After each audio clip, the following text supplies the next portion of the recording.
नमस्कार मेरे प्यारे दोस्तों। आज हम कोई भारी भरकम पढ़ाई करने वाले नहीं हैं। आज हम मिलकर प्रैक्टिस करने वाले हैं और एक दोस्त की तरह, जैसे एक दोस्त दोस्त के साथ मिलकर के तैयारी करता है। फ्रेंड्स, एग्जाम कोई बहुत ही मुश्किल चीज नहीं, हम घबरा जाते हैं, इसीलिए हमसे सवाल गलत हो जाते हैं। आज हम इसी घबराहट को दूर करने वाले हैं। दूसरी बात, टॉपिक जो है पर्यावरण, ये कोई किताबों में पढ़ने वाला टॉपिक नहीं है। ये एक ऐसा टॉपिक है जो हमारे रोज के जीवन में चलता है। तो जरूरत किस बात की? सही सोच और समझ की। आप दिमाग को शांत रखिए और डर को निकाल दीजिए। चलिए शुरू करते हैं आज का प्रैक्टिस सेट। वनों की कटाई का सबसे बड़ा पर्यावरणीय प्रभाव क्या है? ए, जलवायु परिवर्तन। बी, मिट्टी कटाव। सी, जैव विविधता ह्रास। डी, उपरोक्त सभी। वन कटाव से जलवायु परिवर्तन, मिट्टी कटाव और जैव विविधता ह्रास सभी होते हैं। ऑप्शन नंबर डी सही है। अगला प्रश्न है, ग्रीन हाउस गैसों में मुख्य भूमिका किसकी है? A, oxygen. B, carbon dioxide. C, nitrogen. D, hydrogen. CO2 मुख्य ग्रीन हाउस गैस है जो पृथ्वी की गर्मी को बढ़ाती है। ऑप्शन नंबर बी सही है। जल प्रदूषण का प्रमुख स्रोत कौन सा है? ए, औद्योगिक अपशिष्ट। बी, कृषि रसायन। सी, घरेलू नालियां। डी, उपरोक्त सभी। तो यहाँ पर दिए हुए सभी ऑप्शन जो है ऊपर के, सभी जल स्रोत को प्रदूषित करते हैं। ओजोन परत किस स्तर पर स्थित है? A, troposphere. B, stratosphere. C, mesosphere और डी, थर्मोस्फियर। ओजोन परत जो है ये स्ट्रेटोस्फियर में पाई जाती है। ऑप्शन नंबर बी सही है। फ्रेंड्स, अब तक तो आपको समझ में आ गया होगा ये वीडियो किस प्रकार की है। तो हमारे वीडियो को एक लाइक जरूर दें, जिससे हमें मोटिवेशन मिलता है। ग्रीन एनर्जी में कौन सा स्रोत शामिल नहीं है? ए, सौर ऊर्जा। बी, जल विद्युत। सी, कोयला। डी, पवन ऊर्जा। कोयला गैर नवीकरणीय प्रदूषक है। ऑप्शन नंबर सी सही है। निम्न में से कौन जलवायु परिवर्तन के कारण नहीं है? ए, वनों की कटाई। बी, जीवाश्म ईंधन का दहन। सी, नवीकरणीय ऊर्जा का उपयोग। डी, औद्योगिकरण। तो नवीकरणीय ऊर्जा कार्बन उत्सर्जन को कम करती है। ऑप्शन नंबर सी सही है। यही कारण है कि ये जलवायु परिवर्तन में सहायक नहीं होती है। भूमि क्षरण की सबसे बड़ी भूमिका किसकी होती है? भूमि क्षरण में किसकी भूमिका होती है? ए, मानव गतिविधि। बी, बारिश। सी, भूकंप। डी, ज्वालामुखी। तो मानव की जो गतिविधियां होती हैं, जैसे अंधाधुंध खेती और वनों की कटाई, इसका मुख्य कारण है। पारिस्थितिकी तंत्र में प्रोड्यूसर्स कौन होते हैं? ए, जानवर। बी, हरे पौधे। सी, कवक। डी, परजीवी। हरे पौधे सूर्य की ऊर्जा से ऑर्गेनिक पदार्थ बनाते हैं, इसीलिए ये प्रोड्यूसर्स कहलाते हैं। जैव विविधता का ह्रास किससे जुड़ा है? ए, वनों की कटाई। बी, प्रदूषण। सी, जलवायु परिवर्तन। डी, उपरोक्त सभी। सभी कारक जैव विविधता को प्रभावित करते हैं। यहाँ पर जितने दिए हुए हैं, ऑप्शन नंबर डी सही है, उपरोक्त सभी। नदियों का अपशिष्ट जल शुद्ध करने का सर्वोत्तम तरीका है? ए, सीधे नाले में गिराना। B, treatment plant. सी, सोखना। डी, बहा देना। तो फ्रेंड्स, ट्रीटमेंट प्लांट जो होता है ये जल को शुद्ध कर पर्यावरण को सुरक्षित रखता है। कार्बन फुटप्रिंट किसे कहते हैं? ए, किसी वस्तु का वजन। बी, उत्सर्जित CO2 की मात्रा। सी, जल का उपयोग। डी, ऊर्जा उत्पादन। व्यक्ति की गतिविधि द्वारा उत्सर्जित कुल CO2 को कार्बन फुटप्रिंट कहते हैं। पर्यावरण शिक्षा का मुख्य उद्देश्य है? ए, जागरूकता फैलाना। बी, नियम लागू करना। सी, दंड देना। डी, तकनीक बढ़ाना। लोगों में जागरूकता और जिम्मेदारी पैदा करना ही पर्यावरण शिक्षा का लक्ष्य है। पृथ्वी का कौन सा हिस्सा जीवाश्म ईंधन बनाता है? ए, जलाशय। बी, कोयला, पेट्रोलियम गैस। सी, पत्थर। डी, मिट्टी।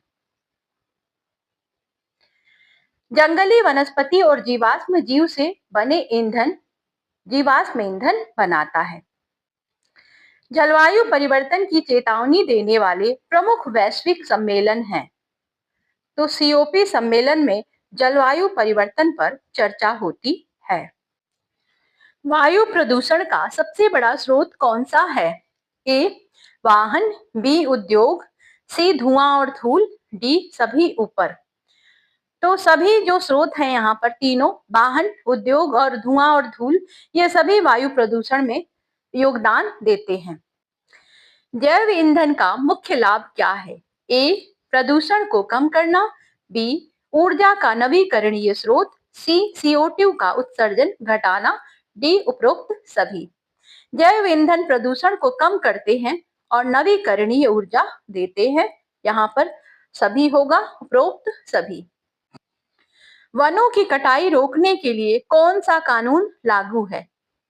तो फ्रेंड्स, वन संरक्षण अधिनियम है जो वनों की कटाई को रोकता है।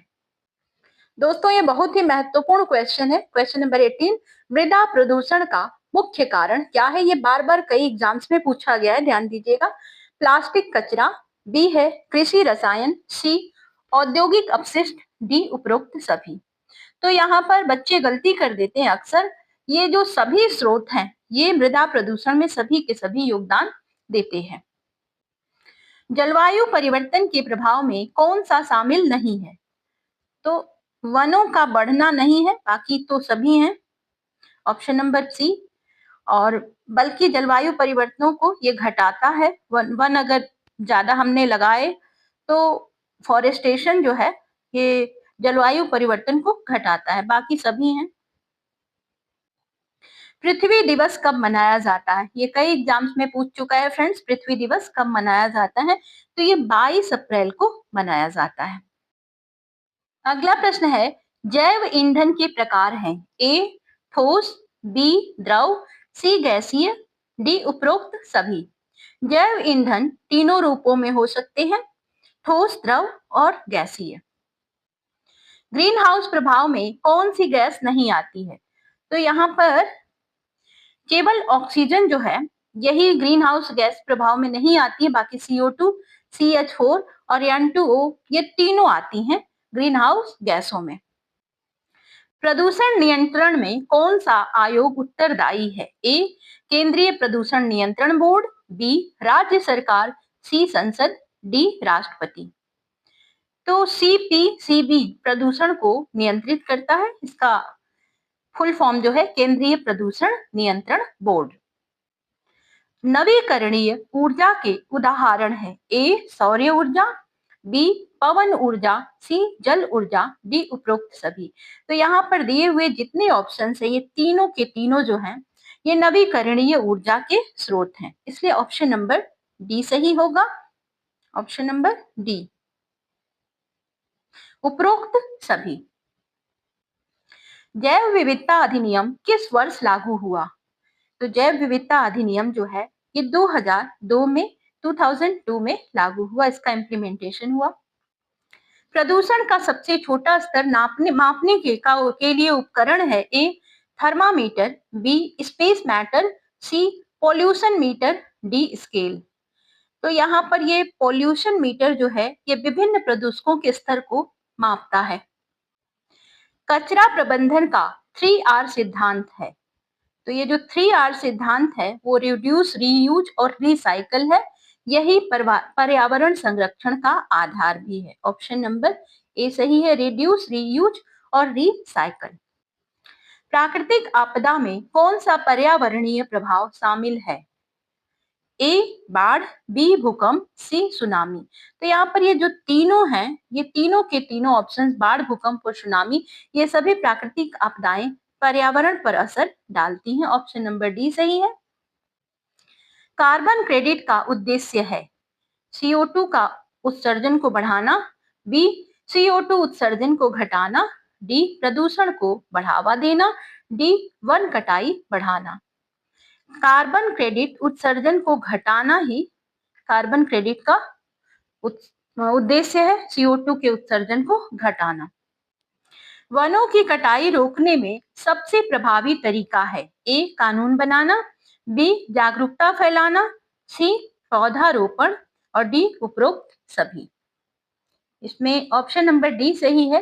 कानून बनाना, जागरूकता फैलाना और पौधारोपण, ये तीनों बहुत जरूरी है जिससे वनों का कटाव रोका जा सके। फ्रेंड्स, ये हमारा लास्ट क्वेश्चन था।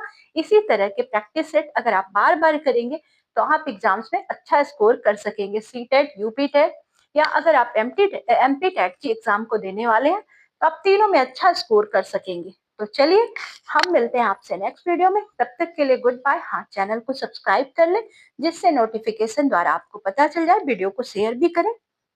Thank you for watching.